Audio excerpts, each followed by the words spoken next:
Chapter 3, The Unified Tapestry. September 2, 2044. The morning sun was already high up in the sky when I finally dragged myself out of bed. A quick glance at the clock revealed that I had overslept, and I cursed myself for it. I should reach college early to plan something, I thought as I rushed towards the main gate of my house. As I approached my automatic gate, it obediently swung open, granting me passage. I stepped out onto the pavement and began briskly walking towards the metro station a few meters away. The station was my lifeline, and I couldn't afford to miss the earliest metro to Andhra University. However, fate had other plans for me. As I walked, my smartwatch began to buzz insistently. Its holographic display lit up with the name Mitra, but I ignored it in my sole determination to reach college early. My feet pounded the pavement, propelling me forward with every step. I could feel my heart racing in my chest as I pushed myself harder, my mind focused solely on my goal. With each passing moment, the station grew closer, and I knew that I was getting closer to what I wanted. As I hurriedly entered the metro, the doors closing behind me, my smartwatch beeped again. I glanced at the holographic display, seeing the name Mitra flashing urgently. But I ignored it as usual, too focused on my goal to reach Andhra University on time. As the train began to move, I settled into my seat, mentally preparing for the day ahead. But just as I was beginning to relax, I felt my phone vibrate in my pocket. I pulled it out, seeing a message from Mitra that read, "I'm at your home." My heart sank as I realized my mistake. I should have messaged him about my hurry, about my urgent need to get to college early. But it was too late now. I had left him waiting, and I knew he wouldn't be happy about it. Just as I was about to reply, my phone rang again. I sighed and hit the ignore button, not wanting to deal with Mitra's anger just yet. But then, a message came through that made me feel even worse. "You left already? I hate you." I felt a pang of guilt in my chest as I looked away towards the window, lost in thought. I knew I had messed up. I scanned my smartwatch at the classroom door, feeling a sense of anticipation as the automatic lock clicked open. I stepped inside, looking around the room for any sign of the girl I was supposed to talk to. It was 9 o'clock, and I had plenty of time to come up with a plan. Quickly, I made my way to my seat, my mind already working overtime to come up with the perfect opening line. But as I sat down and looked around the room, I realized that I was at a disadvantage. I didn't even know the girl's name, let alone how to approach her. To make matters worse, the anonymity of Web 3.0 made it difficult to even search for her online without risking getting roasted by others. And in the classroom setting, my options were minimal at best. As I began to brainstorm ideas, a sense of desperation crept in. I had no idea that I was about to face 3 failures in one day. But even as the challenges mounted, I refused to give up. I knew that I had to keep trying, no matter what. "Come on, think. I muttered to myself, tapping my fingers against my table. There has to be a way to do this. I thought, with no idea that I'm going to witness 3 failures that day. Failure number 1, before the class started. After brainstorming for 25 minutes, what seemed like an eternity, I could hear the sound of girls approaching the classroom. Panic set in as I realized that time was running out, and I still hadn't come up with a plan. In a moment of desperation, I grabbed my phone from my pocket and placed it under the desk of Abhi. It was probably the dumbest idea I could have come up with, but I didn't have any other options at the time. I quickly made my way back to my seat, hoping that no one had seen me. As the group of girls entered the classroom, I watched as Abhi took her seat, completely unaware of the phone hidden beneath her desk. But my relief was short-lived, as Mitra entered the classroom with an arrogant expression on his face. I didn't even notice him at first, so focused was I on Abhi and my plan. Mitra sat down beside me without saying a word, and then he suddenly spoke up, his voice filled with contempt. "You came early to stalk her?" he asked, his tone laced with disapproval. I turned to him, taken aback by his sudden appearance. "Hey, no. Mitra," I said, trying to explain myself. "I was just dash." But Mitra cut me off with a dismissive gesture of his hand. "You once again proved that friends are important until you get a girl," he said, his words hitting me like a punch to the gut. I had no words to respond to him at that moment, as I had something more important to do. All I could do was sit there in silence, watching as Abhi unknowingly sat on top of my phone, hoping that my plan would somehow work out. I was waiting for her to notice her phone lying on the shelf, but she was deep in conversation with her friend Amita. With time running out before our Professor Chakrapani arrived, I turned to Mitra, who sat there, arrogant and unresponsive. "Mitra, can you give me your phone?" I asked him. He just sat there, unyielding and motionless, as if he hadn't heard a thing. "Please, it's really important, I said, tapping him on the shoulder. He shrugged my hand away and still didn't say anything. I couldn't waste any more time, so I decided to take matters into my own hands. I reached into his pocket to grab his phone, but Mitra protested with a loud day. Fortunately, I knew his password, so I unlocked his phone and called my own number. The phone began to ring from her shelf, but just as she was about to grab it, I ended the call. As she picked up the phone, she realized that it wasn't hers. Curious, she tapped on the phone to see my handsome face as the screensaver. I couldn't help but feel a little flattered. I looked away, pretending not to be interested, but she noticed me and tapped me on the shoulder. I felt a rush of blood at her touch but tried to hide it as I turned toward her. "What's up?" I asked, trying to keep my cool. She passed the phone over to me, and I couldn't help but notice the small smile that flickered in her eyes. "Thanks a lot," I said while pretending to search through my pockets for something. Realizing that it was the perfect opportunity to strike up a conversation, I turned to her and asked, "Hey, what's your name?" But before I could hear her response, the whole class suddenly stood up, causing me to glance toward the dais. My heart sank as I saw that Chakrapani sir had finally arrived, and I knew that my time was up. "Well, there goes my luck for the day," I muttered to myself, accepting my day's first failure with a heavy heart. Failure number 2, the interval breeze. The class was exhausted from sitting through 3 consecutive periods, and it seemed like everyone was eagerly waiting for the interval bell to ring.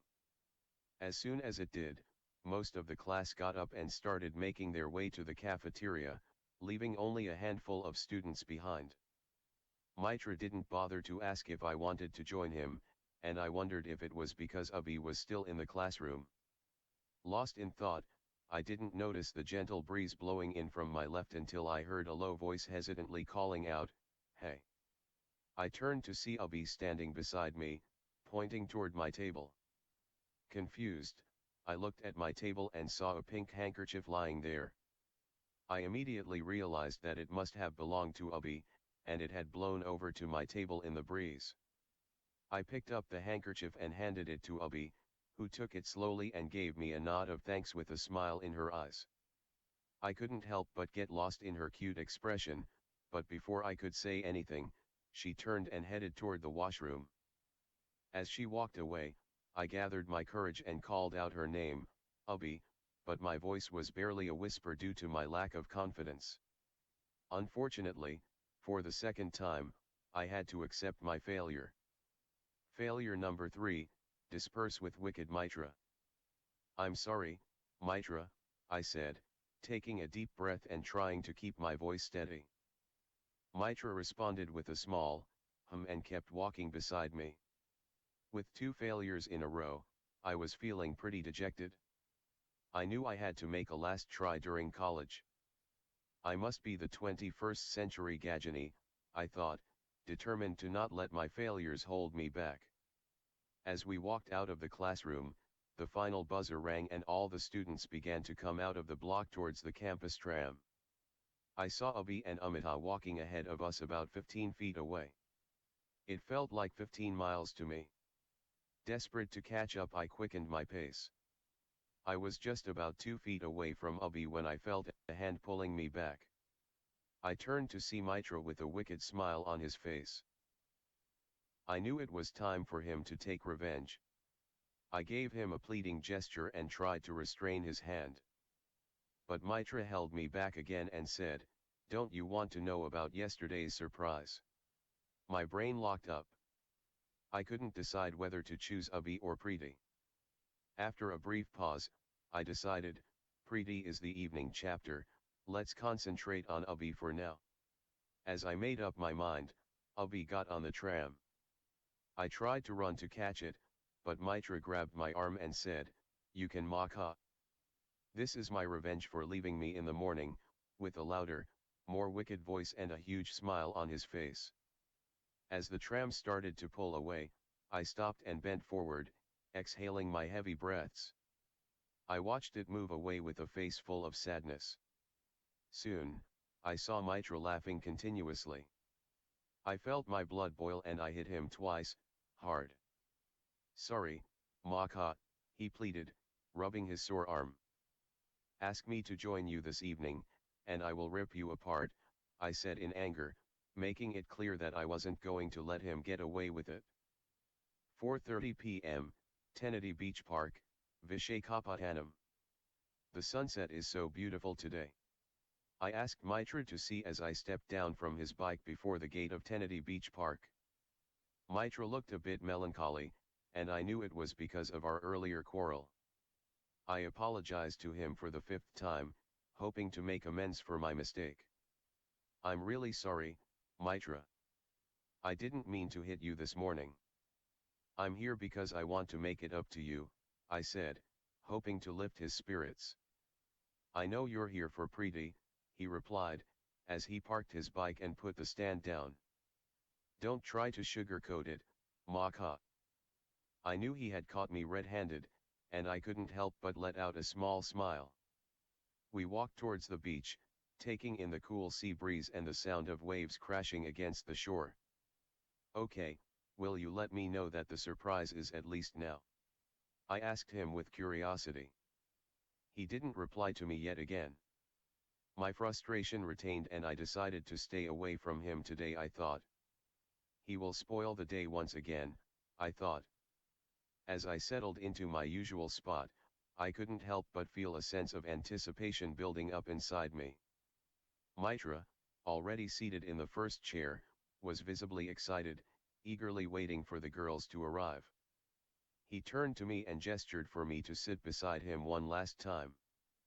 I couldn't bring myself to accept the invitation and turned my face away in rejection.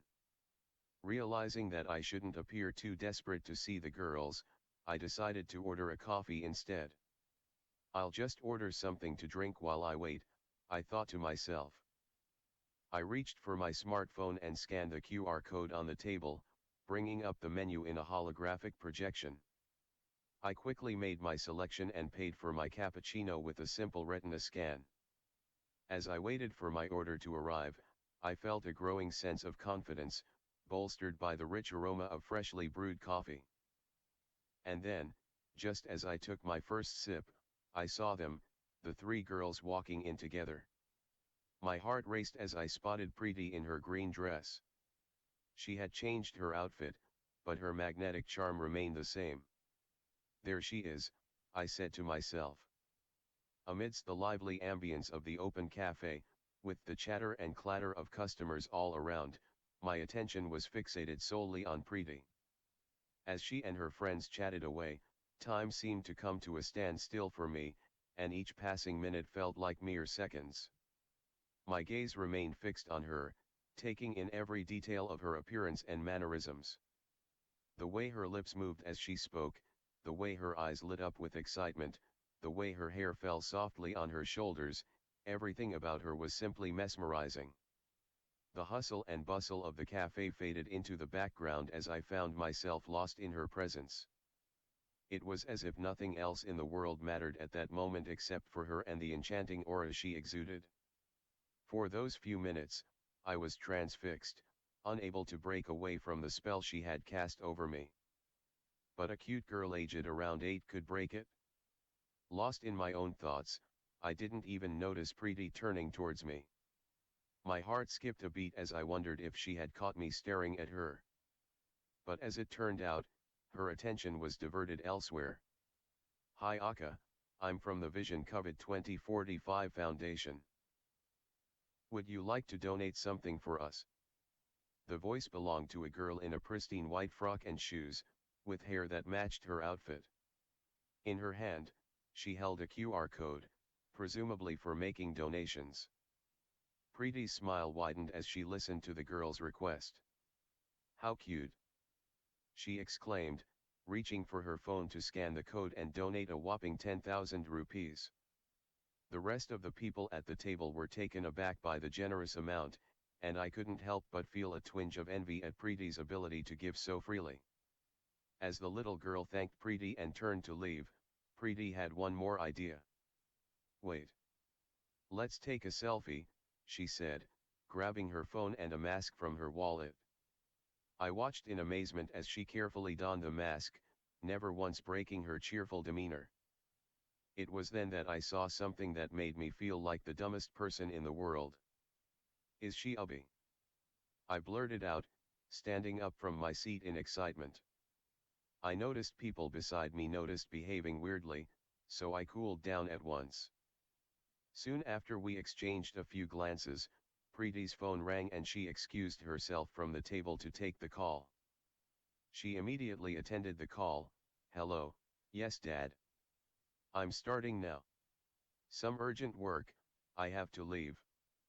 Sorry and bye guys." She waved bye to all her table mates. Before I could reach her to talk something to their table, she almost left. Mitra got up from his table and held my shoulder to make me sit with them. "I'm confused. Is she Abhi, or Preeti?" I asked Aisha and other table mates with curiosity. "Her name is Abhinva Preeti. Family members call him Abhi and we friends call her Preeti," Aisha replied with a smile. "By the way, why are you so curious about her?" I was more confused than confident about saying the reason. "We'll explain to you all about this later for sure." I turned towards Mitra. "Mitra, we have some important work. Come with me." I grabbed his hand away from the girls, waving to them, "Bye buddies." As we moved a few meters away from these girls, I asked Mitra, "Is this the surprise you were talking about? You knew this?" Mitra laughed out loud. "Yes. I knew this. Before I could explain, in the morning, you hurried to college leaving me behind. I owe you an apology, Mitra." "I completely misread the situation," I admitted, feeling embarrassed. "But hey, let's not dwell on it. Why don't we grab some ice-cold cola and catch up on everything?" I smiled at him, hoping to ease any tension that may have lingered. 4 a.m., September 3, 2044, upstairs of our home, Visakhapatnam. I was eagerly waiting for my dad's casual meeting that was scheduled for the day. The excitement was such that I couldn't sleep well the night before. I woke up early at 3:30 and got ready on the parapet by 4. I knew the sun had much time to rise, but my eagerness for today's discussion overpowered everything. As I sat on the parapet, I noticed the birds chirping far away. This must be the perfect time for a parent-child conversation, I thought to myself. Only, Dad shouldn't take reference to the Lion King again. It was the only thing I prayed to God that day.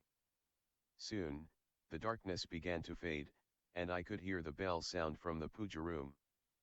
Dad must have finished his puja now, I thought, getting ready at my seat. My dad noticed my early arrival and asked, "You're here already?"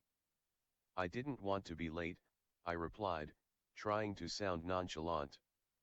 He nodded, admiring his new shawl with red and green borders draped over his shoulder. "Looks good, doesn't it?" I couldn't help but agree. In the year 2044, few people besides the pujaris could pull off a traditional Hindu look quite like my dad. With a kumkum bindai, white dhoti, chandan namam on his shoulders, and a flower in his ear, he looked every bit at the part. With the view of this attire I was confident, today, there is no Lion King. I began to look at the rising sun, admiring the beauty with my eyes. So, how is your new college? Are you planning for your preparation? He inquired, still looking at the rising sun. Yes, I kept my reply short. And about your love life? He asked without hesitation. I turned towards him with a glance of shock. How could he be so direct with this question? I thought. Yeah, good, but needs time. I spilled over the beans decently as I continued admiring the sun. In just 2 days, he asked me as he turned towards me. I didn't move an inch, not sure how to face him. I just replied, I mean, probably I'm taking baby steps for it, still looking at the sun. Aditya, let me tell you something that my ancestors once told me, Dad said, looking back at the sun. Why, God? Why? I cursed myself, getting ready to listen to another remix of The Lion King.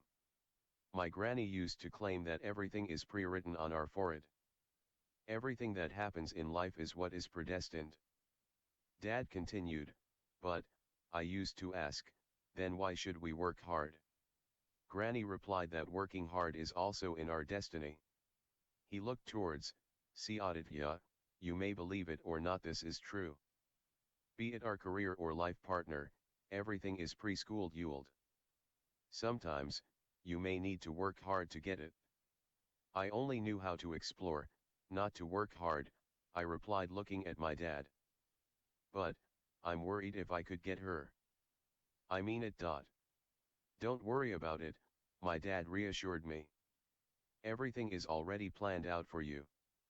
Just keep exploring and working hard, and you'll get what you're meant to have. I nodded slowly, feeling a sense of relief wash over me. Thanks, Dad. I feel better now. All is well, he said, folding his hands and looking up at the sun. And so, I began to realize that Abhinvapriti was meant to be mine. It might not be easy, but I knew that we would be together in the end. I decided to work and get her at any cost, but I never expected things to go so easily out of my hand. Hey! If you liked this episode, please make sure to share it with your friends, family, and loved ones. I would really appreciate it if you could leave your thoughts and predictions for the next episode in the comments section. Also, I'm a great creative writer and I'm open to collaboration. If you're a filmmaker looking for a creative partner, I would be happy to work with you to provide enticing storylines. Feel free to DM me on my email or WhatsApp, and let's make something amazing.